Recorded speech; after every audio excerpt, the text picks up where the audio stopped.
सुप्रभात प्यारे बच्चों एक फूल की चाह पार्ट 3 वीडियो में आपने पढ़ा 12वां पैराग्राफ, जिसमें हमने पढ़ा था कि किस प्रकार उच्च वर्ग के यानी कि स्वर्ण जाति के लोग उस सुखिया के पिता के साथ क्या सलूक करते हैं। घूसे मारते हैं, मुक्के मारते हैं और गिरा देते हैं सारा प्रसाद। तो देखते हैं 13वां पैराग्राफ। मेरे हाथों से प्रसाद भी बिखर गया, हाँ सबका सब। हाय अभागी बेटी, तुझ तक कैसे पहुंच सके यह अब। न्यायालय ले गए मुझे वे, 7 दिवस का दंड विधान। मुझको हुआ था मुझसे देवी का महान अपमान। बच्चों, मेरे हाथों से प्रसाद में बिखर गया, हाँ सबका सब। जब सुखिया के पिता जो हैं उन्हें स्वर्ण जाति के यानी कि उच्च कुल के लोगों ने जब उन्हें घेर लिया, उन्हें मारना शुरू कर दिया, तो क्या हुआ कि इनके हाथों से, सुखिया के पिता के हाथों से फूल रूपी प्रसाद जो है वो बिखर गया। सबका सब होता है सारा का सारा, जितना भी फूल रूपी प्रसाद था वो सारा का सारा बिखर गया। हाय अभागी बेटी, तुझ तक कैसे पहुंच सके यार। तो जो सुखिया के पिता हैं वो कहने लगे कि हो मेरी अभागी बेटी, मेरी भाग्यहीन बेटी, यह प्रसाद तुम तक कैसे पहुंचेगा। ये तो बिखर गया, ये प्रसाद तुम तक कैसे पहुंचेगा। अब कैसे पहुंच सकते। न्यायालय ले गए मुझे वे। न्यायालय बच्चों, न्यायालय होता है अदालत, ठीक है। दंड विधान होता है सजा का फैसला। न्यायालय ले गए मुझे भी 7 दिन का दंड विधान, मुझे सजा सुनाई गई। मुझे न्यायालय ले गए स्वर्ण जाति के लोग, मुझे धकेलते हुए न्यायालय ले गए यानी कि अदालत में ले गए। और वहाँ पे न्यायाधीश ने यानी कि जो जज होते हैं उन्होंने क्या फैसला सुनाया। 7 दिन की जेल का यानी 7 दिन के कारावास यानी कि 7 दिन की जेल का उन्हें फैसला सुनाया गया। दंड कितने दिन का मिला। 7 दिन का जेल यानी कि कारावास का दंड मिला उन्हें। मुझको हुआ था मुझसे देवी का महान अपमान। कहते कि मेरे से देवी का बहुत बड़ा मेरे से अपराध हो गया था, कि देवी का अपमान हो गया था मुझसे। इस अपमान की, इस अपराध की मुझे सजा मिली थी 7 दिन का कारावास।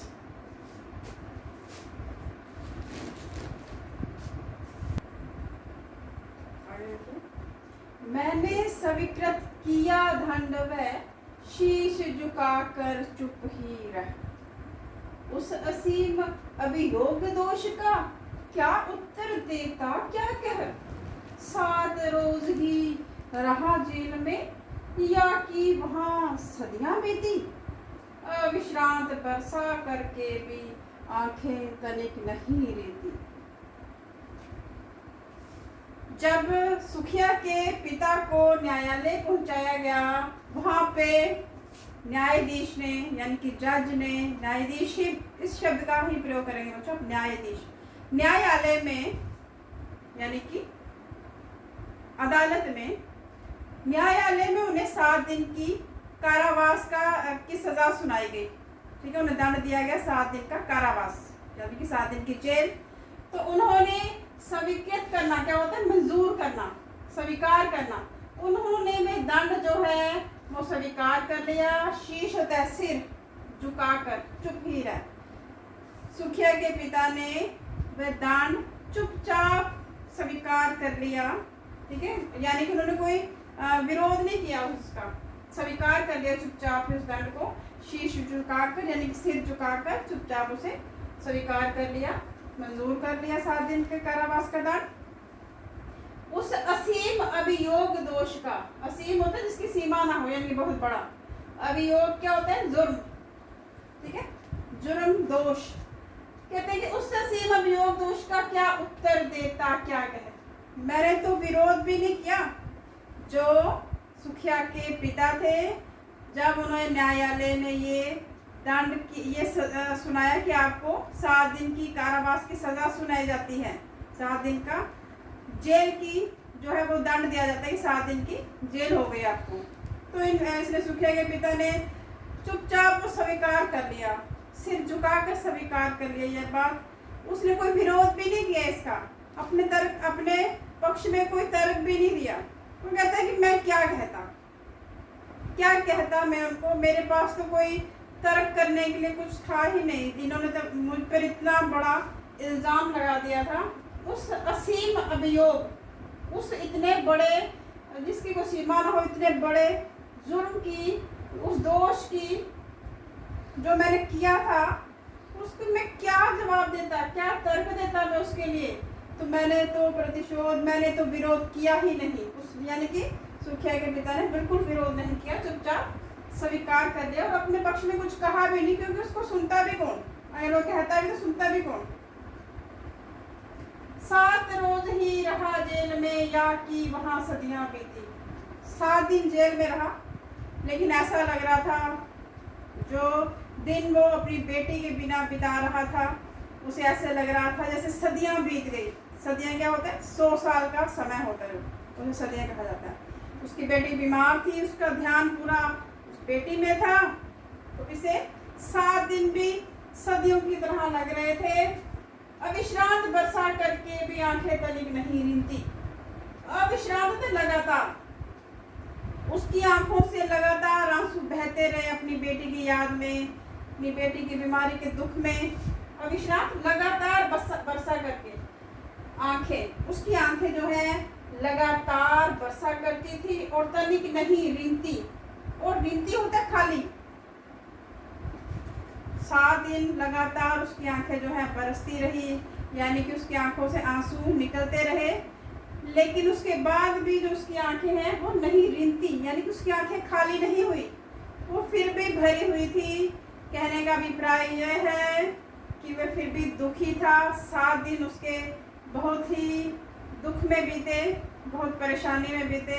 हर पल आंखों से आंसू बहते रहते और अपनी बीमार बेटी की याद सताती रहती।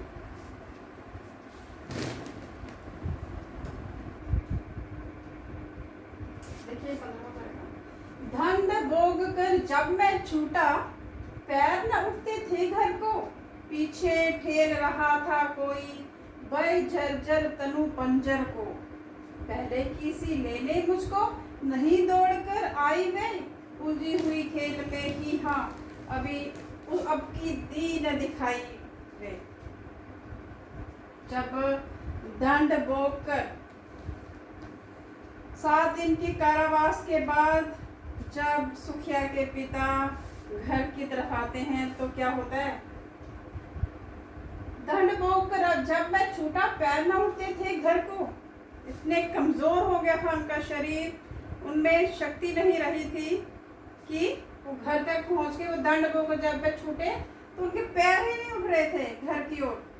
ठीक है, पीछे ठेल रहा था कोई, भय झरझर तनु पंजर को। ठेल क्या होता है? ठेलना, धक्का देना। भय झरझर क्या होता है? डर के कारण अत्यंत कमजोर। तनु होता है शरीर, पंजर होता है ढांचा। कि उनका जो पांव है वो घर की ओर बढ़ ही नहीं रहे थे डर के मारे। ऐसे लग रहा था कि उनके डर के कारण जो उनका शरीर है, यह है डर के कारण अत्यंत कमजोर। डर के कारण अत्यंत कमजोर शरीर के ढांचे को कोई पीछे की ओर धकेल रहा है। उनके कदम जो है घर की तरफ नहीं जा रहे थे। बच्चों, कैसे जाते हैं उनके कदम घर की ओर?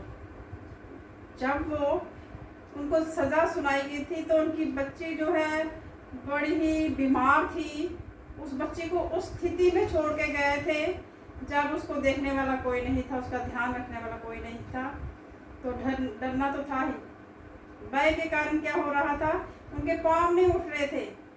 ऐसे लग रहा था कि कोई शक्ति ऐसी है जो उनको अंदर जाने से रोक रही, घर की तरफ उन्हें बाहर की ओर धकेल रही है, पीछे की ओर धकेल रही है।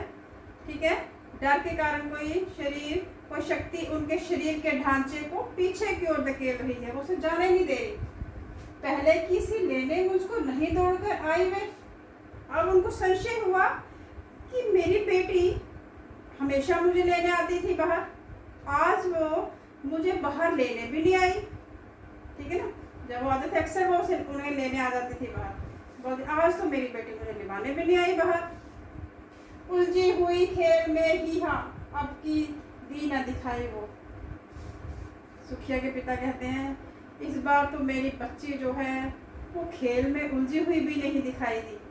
पहले मुझे अक्सर दिखाई देती थी कि वो उधर खेल रही है बाहर, या फिर जब मैं घर आता था तो मुझे बाहर लेने आती थी, लेकिन आज मेरी बेटी मुझे बाहर लेने भी नहीं आई और कहीं खेलती हुई भी दिखाई नहीं दी।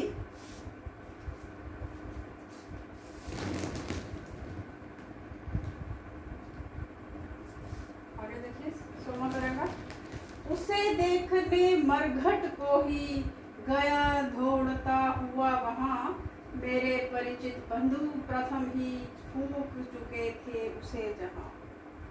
बुझी पड़ी थी चिता वहां पर, छाती धधक उठी मेरी, हाय फूल सी कोमल बच्ची हुई राख की थी ढेरी। अंतिम बार गोद में बेटी तुझको ले न सका मैं, हाँ एक फूल माँ का प्रसाद भी तुझको दे न सका मैं, हाँ।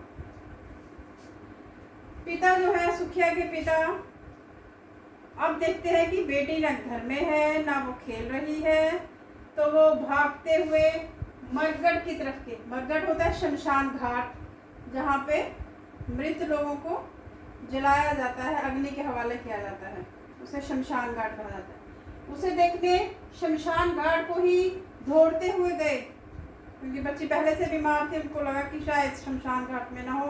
भागते हुए शमशान घाट की ओर गए, वहाँ पे मेरे परिचित बंधु प्रथम ही फूंक चुके थे उसे जहाँ। परिचित बंधु होते हैं जानकार लोग, ठीक है। प्रथम होता है पहले, फूंकना होता है जलाना, ठीक है। मेरे जो जैसे ही मैं शमशान घाट में पहुंचा, वहां क्या देखा कि मेरे जानकार लोग जो थे वो पहले से ही उसे फूंक चुके थे, अर्थात उसे अब अग्नि के हवाले कर चुके थे। बुझी पड़ी थी चिता वहां पर, छाती धधक उठी मेरी, मेरा हृदय जल उठा ये देखकर कि मेरी बेटी जो है भस्म हो चुकी थी। बुझी पड़ी थी चिता पर, वहां पर जो उसकी चिता थी वो बुझ गई थी, अब वो राख में बदल गई थी। उसकी जो शरीर, फूल सा कोमल शरीर जो है वो राख में परिवर्तित हो चुका था। हाय फूल सी कोमल बची हुई राख की थी ढेरी, अंतिम बार गोद में बेटी तुझको ले न सका मैं, हाँ। देखा उन्होंने कि कोमल बच्ची फूल सी कोमल बच्ची राख की ढेरी में बदल गई है, और बड़े दुखी होकर कहते हैं हे बच्ची, मैं तुम्हें अंतिम बार अपनी गोद में भी ना ले सका, तुझको ले न सका मैं, हाँ एक फूल तुझको ले न सका मैं, हाँ एक फूल माँ का प्रसाद भी तुझको दे न सका मैं, हाँ। तुम्हें अंतिम समय तुम्हें गोद में ना बिठा सका, और बेटी मैं तुम्हारी अंतिम इच्छा भी पूरी ना कर सका। जो अंतिम इच्छा तुमने प्रकट की थी कि देवी माँ के दरबार से प्रसाद लेकर आओ, देवी माँ के मंदिर से फूल रूपी प्रसाद लेकर आओ, वो भी मैं तुम्हें नहीं दे सका, मैं तुम्हारी अंतिम इच्छा पूरी ना कर सका, और अंतिम बार तुम्हें अपनी गोद में भी ना बिठा सका। बेटी मैं बड़ा विवश था, मैं मजबूर था बेटी। आशा है बच्चों आपको यह कविता समझ आ गई होगी।